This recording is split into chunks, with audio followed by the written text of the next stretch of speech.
Hello everyone, this is Lynx and we've just released GemRB 0.9.0, and since it has pretty enhanced resolution capabilities, here's an explainer video of all the different knobs and different details of what everything means. So let's just get started.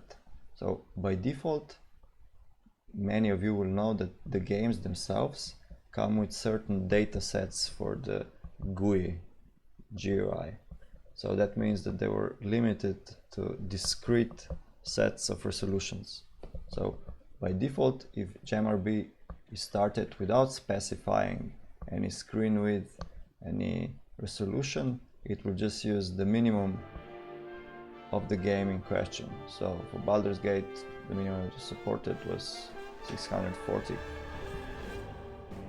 And there we have the first option, because GemRB is using SDL2 as a main library, and SDL2 supports pixel scaling.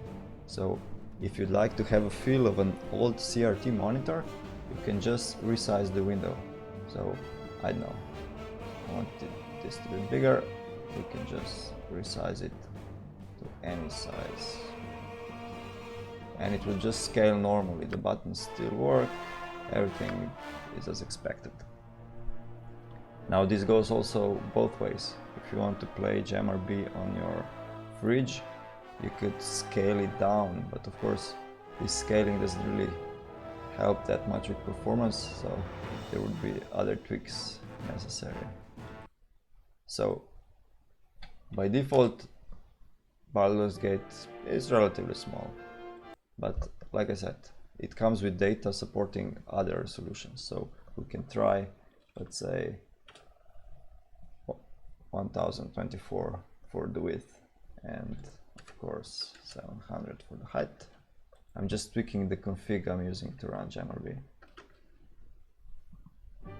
And now, as you can see, the window has a gutter, a frame around it, and it will be present everywhere during character generation and all that.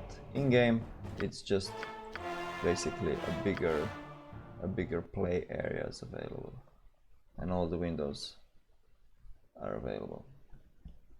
Now, the third thing is, this is the new thing that's in 0.90, is that we support arbitrary resolutions also without pixel scaling. So I could set, let's say, a square resolution, and GemRB will just run it as usual. There will be black borders, of course, where the data is lacking, but in-game will just center all the other windows, so the gameplay area will be as big as it can be, and the other windows are not scaled, they're just centered and they float. And you know, when you're opening the inventory or the map or the spellbook, things still work.